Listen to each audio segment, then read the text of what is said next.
Bon, ça fait longtemps que je voulais faire une vidéo pour mes amis les fumeurs de weed. Mais pas les fumeurs occasionnels qui fument un joint par semaine ou deux ou trois. Je parle des gens qui fument tous les jours. Pour qui c'est devenu une sorte de réconfort, une sorte de moyen de fuir ces réalités. Si tu te reconnais dans cette description, j'espère pouvoir t'aider avec cette vidéo qui sera pas trop longue, hein, t'inquiète pas, tu vas pas perdre trop de temps. Putain, j'ai des cernes de ouf.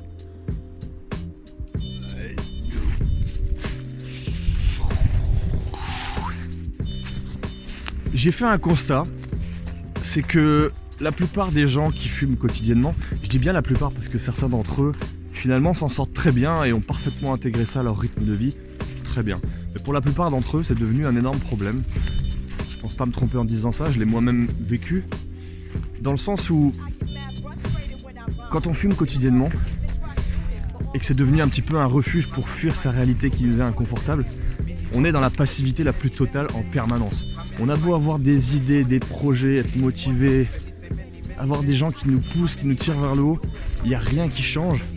Et finalement, la seule chose qui continue, c'est cette mauvaise habitude, qui coûte cher en plus, qui n'est pas forcément très saine, quoique ça dépend sur quel aspect, mais ça c'est un autre débat.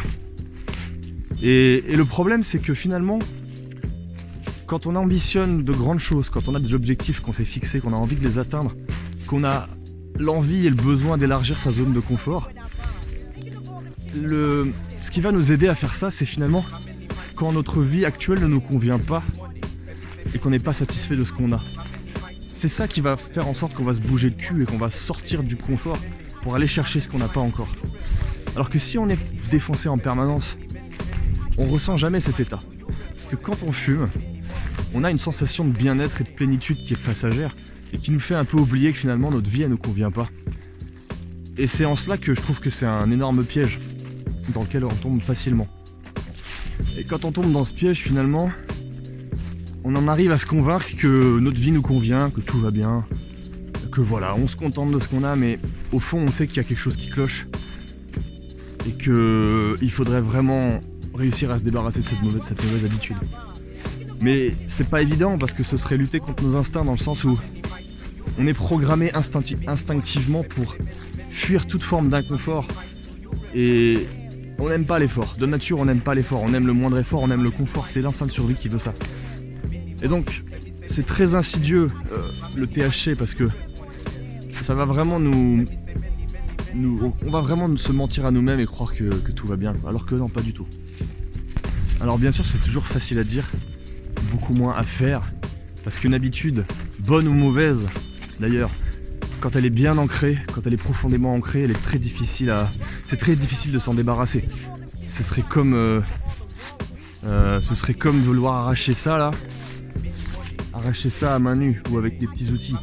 Il va falloir du temps, il va falloir de la préparation, il va falloir de la stratégie. Pour se débarrasser d'une mauvaise habitude, c'est exactement la même chose.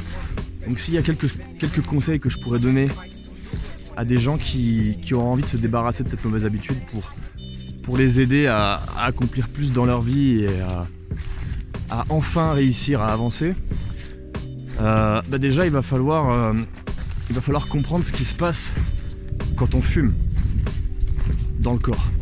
Par exemple au niveau hormonal. On va schématiser un petit peu, mais quand vous fumez un joint, vous avez une grosse décharge de dopamine, d'hormones du plaisir. Et ça va vous donner une sensation de bien-être dont j'ai parlé tout à l'heure. L'idée, ça va être de substituer, parce que si vous supprimez du jour au lendemain, si vous arrêtez toute consommation du jour au lendemain, il va y avoir un gros manque de dopamine. Et ça va être extrêmement désagréable, ça va être extrêmement difficile à gérer. Comme n'importe quelle addiction en fait. Si du jour au lendemain vous décidez d'arrêter quelque chose auquel vous êtes accro, ça va demander énormément de volonté et d'autodiscipline. Et s'il y a bien quelque chose qui est difficile à maintenir, c'est la volonté et la discipline. Donc ça c'est encore un autre débat. Donc substituer plutôt que éliminer. Par exemple, si vous êtes concerné, vous connaissez sûrement le CBD. Moi je trouve que c'est un très bon substitut. Si vous fumez du CBD, vous vous allez un petit peu tromper votre cerveau parce que vous aurez l'impression, vous aurez le geste, vous aurez le goût, vous aurez tout le rituel du roulage, etc. Et vous aurez une petite sensation d'euphorie, enfin pas d'euphorie justement, les effets sont très différents, mais ça va tromper un petit peu votre cerveau et vous aurez beaucoup plus de facilité, je pense, à réduire votre consommation, voire à arrêter complètement si c'est ce que vous voulez, en passant par cette phase CBD. Ça va vous aider à y aller progressivement. Donc ça c'est une première chose. Et après il y a d'autres manières de substituer ce plaisir. On dit souvent par exemple que les fumeurs, quand ils arrêtent la clope, ils se rabattent sur la bouffe. C'est parfaitement logique. Encore une histoire de dopamine. Quand on arrête la cigarette, on manque de dopamine parce que notre système il s'est habitué à recevoir sa dose. Donc on va se venger sur ce qu'on a de plus, sur ce qu'on connaît, sur ce qui est le plus facile, à savoir la nourriture, qui est une source de plaisir très forte. Mais il y a aussi d'autres sources de plaisir qui peuvent vous aider à substituer, par exemple l'effort physique. Dès que vous faites un effort physique, vous allez sécréter des hormones qui vont vous procurer une sensation de bien-être et ça va vous aider à réguler vos envies. On peut aussi penser à toute forme d'activité créative. Je sais pas, vous avez peut-être une passion pour le dessin, pour la danse, pour la randonnée, pour la photo, pour ce que vous voulez qui vous procure du bien-être. Ça aussi c'est un moyen, je pense, très efficace d'aider à substituer au bien-être qu'on se procurait avant via la weed. Des exemples comme ça, on pourrait en citer plein. C'est propre à chacun de toute façon, même s'il y a quand même des grands principes communs. Mais de toute façon, l'idée derrière tout ça, c'est de se construire une vie où on ne ressent pas le besoin de fuir. Parce que c'est pour ça qu'on tombe dans des addictions telles que les joints ou les réseaux sociaux. En fait, c'est pareil. L'excès de réseaux sociaux.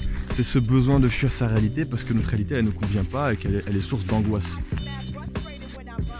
Et je crois qu'un des trucs les plus puissants pour aller dans ce sens-là, c'est d'y aller étape par étape. Et finalement, quand on commence à se réaliser et à réussir à atteindre ses objectifs petit à petit, des petits objectifs qui emmènent vers des plus gros objectifs, qui emmènent vers l'objectif final, quand on commence à avancer dans ce processus-là, on commence à ressentir du plaisir, c'est gratifiant, on prend confiance en soi, et plus ça va, plus c'est facile. Le plus dur c'est de commencer. Peut-être qu'au début il va falloir beaucoup de motivation. La motivation elle sera passagère, elle va jamais rester constante. Elle va vous aider à commencer, mais ce qui va vous aider à continuer, c'est cette espèce de cercle vertueux que vous allez mettre en place.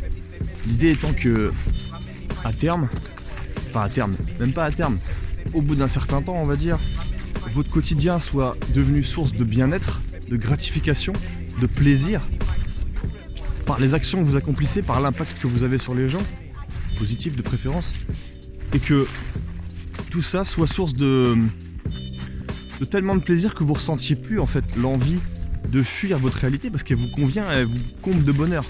Et quand on en arrive là, finalement on en vient à se demander comment on a pu être dans l'auto-sabotage aussi longtemps et comment on a pu se mettre des bâtons dans les roues pendant toutes ces années, alors qu'il suffisait finalement au début de prendre des petites décisions, de faire preuve de stratégie. Je reviens à l'exemple avec le CBD, qui est quand même un truc tout bête mais qui peut aider énormément. Alors encore une fois, j'ai bien conscience que c'est très facile à dire, que c'est pas si simple. Il y a énormément d'autres facteurs qui entrent en jeu dans la dépendance, dans l'incapacité à passer à l'action, l'incapacité à faire face à ses peurs, peur du rejet, peur de l'abandon, peur de l'échec, peur de ne pas être aimé, etc., etc. C'est beaucoup plus complexe que... Enfin, c'est pas en une vidéo de 5 minutes qu'on va réussir à résumer tout ça, mais je pense que c'est un premier pas et je voulais commencer avec un exemple précis, à savoir l'addiction à la weed, quoi. Qui est, à mon avis, une des plus... parmi les addictions les plus répandues, qui est la plus problématique. Encore plus en France qu'ailleurs d'ailleurs, parce que je crois qu'on est les premiers consommateurs d'Europe. Enfin voilà, des vidéos comme ça j'en ferai d'autres, j'ai plein de thématiques, ça faisait un mois que j'avais rien posté, il était temps. Je profite de la petite balade en forêt pour le faire.